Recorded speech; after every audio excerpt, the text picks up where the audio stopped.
I just trapped the world's biggest army on this tiny strip of land. It's 333 BC, and the fate of the world is about to be decided.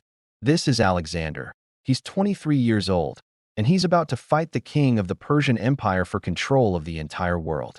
His army is tiny compared to this guy, Darius, who has an army so big it's literally insane. Before him is Darius III, the king of kings, with the full power of the Persian Empire. This is the ultimate 1v1 for control of the planet. But Alexander has a secret plan. He's about to spring the most perfect trap in history, and if it works, he wins everything. So here's how he got here. Alexander invaded Persia and just started winning, like, nonstop. He crushed the first army he saw at the Battle of the Granicus River, which basically unlocked the entire western side of the empire.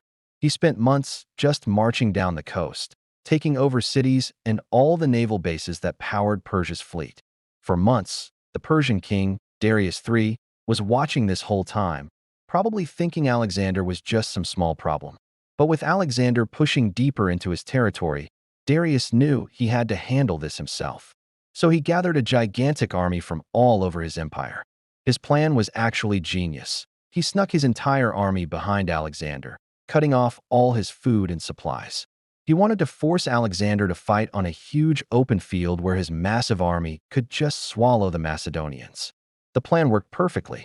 Darius took over the town of Issus and was now sitting right behind Alexander's army. He even captured the hospital Alexander left behind with all the sick and wounded soldiers. When Alexander heard about this, he knew he'd been completely outplayed.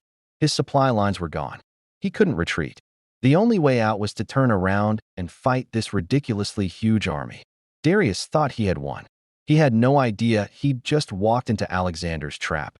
Look at the difference between these two armies. It's insane. On one side, you have Darius with up to 100,000 soldiers. It was a crazy mix of different fighters. He had the legendary 10,000 Persian immortals, tens of thousands of other infantry, and even 10,000 Greek mercenaries who fought exactly like Alexander's guys. And his cavalry?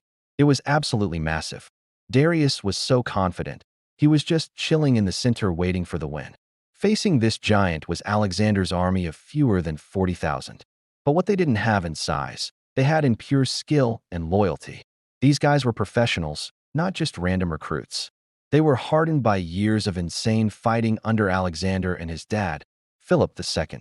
The core of his army was the Macedonian phalanx, a wall of dudes with 18-foot pikes called the sarissa. Then he had the Hypaspists, elite soldiers who were super versatile. But his ultimate weapon, his ace in the hole, was the companion cavalry. This was one of the best heavy cavalry units in history, and Alexander himself was going to lead them from the front. This is the ultimate underdog story. This is where Darius made his biggest mistake. He originally wanted to fight Alexander on a huge, wide-open field where he could easily surround him. But because he was in a rush to trap Alexander, he chose this super narrow coastal plain near Issus. This was the worst decision ever. The battlefield was a tiny corridor squeezed between mountains and the Mediterranean Sea. The Panaris River cut right through the middle of it, making a natural barrier. For an army that relies on its huge size and flanking people, this was a total nightmare. The mountains and the sea basically funneled the battlefield, which meant Darius couldn't use most of his army. He had this giant force, but on this tiny field, only a fraction of it could actually fight at once. He completely threw away his #1 advantage. For Alexander, who was a master of using terrain, this was the ultimate gift. Darius laid the trap, but it was Alexander who was about to spring it. As the sun came up, the armies got ready. Darius put his best infantry, the Greek mercenaries, right in the middle to hold off Alexander's phalanx. He then packed his massive cavalry force on his right flank by the coast, thinking that's where he'd get an easy win. Alexander saw this and set up his army like a genius. He put his phalanx in the center, with the super hard job of crossing the river and fighting those top-tier Greek mercenaries. He gave his general, Parmenion, the hardest job ever: command the left side and hold off that giant Persian cavalry charge no matter what. It was basically a suicide mission, and if Parmenion failed, they would lose everything. The winning move, as always, would be on the right flank. That's where Alexander put himself with his best troops, the elite Hypaspists and the unstoppable companion cavalry. He even saw some Persians trying to sneak up on a hill to flank him. So he just charged up and wiped them out before the main battle even started. With his flank safe, he started moving his entire army forward. This is it. The battle kicked off and the massive Persian cavalry smashes into Parmenions' outnumbered left flank. While his general was desperately trying to survive, Alexander unleashed his 500 IQ move. He didn't just charge forward. That's what anyone would expect. Instead, he led his right wing forward at a weird angle, moving more and more towards the mountains. It looked like he was leaving a giant hole in his own army. He was literally baiting them. And then he did it. At the perfect moment, he spun his entire companion cavalry inward and led a crazy, all-out charge right into the gap he just created. But he wasn't just attacking the soldiers. His target was Darius himself. The effect was instant and absolutely devastating. The sudden, violent charge shattered the Persian left flank, and Alexander's cavalry crashed into the side of the Persian center, creating total chaos. From his chariot, Darius watched in horror as this whirlwind of death came cutting through his royal guard, getting closer every single second. The King of Kings, who thought he was safe, was suddenly in the middle of the fight. And what did he do? He panicked. He turned his chariot around and fled, abandoning his entire army. The second the king ran away, it was over. His army's morale just disappeared. The lines broke, and everyone started running for their lives. What happened next wasn't a battle, it was a total wipeout.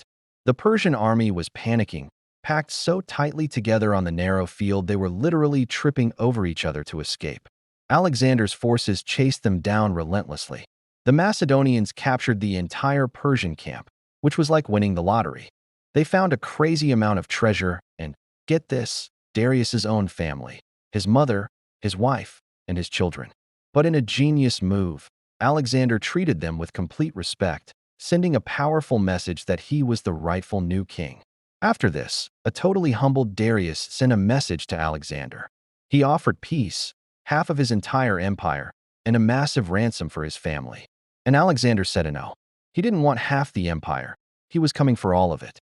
The Battle of Issus was the ultimate turning point. It gave him control of the entire Western Persian Empire and destroyed the idea that Persia was unbeatable. The psychological damage of Darius running away was so bad that provinces started switching sides to join Alexander. An ancient empire that had ruled the world for centuries was now falling apart. Winning this insane battle was a huge step, but Alexander's challenge wasn't over. Darius is still out there, and Alexander is about to go after the legendary city of Tyre and then all of Egypt before their final showdown. If you want to see how he conquers the rest of the world, subscribe right now so you don't miss it. The Battle of Issus is one of the craziest military victories of all time. On this tiny beach, a 23-year-old king didn't just beat a much bigger army. He used his enemy's own strategy against him. He used the terrain as a weapon, unleashed a perfectly timed charge, and aimed right for the enemy's leader to win against impossible odds. The perfect trap was sprung. And while the Persian Empire wasn't totally gone yet, after this, it was only a matter of time. The age of Persia was over, and the age of Alexander had just begun.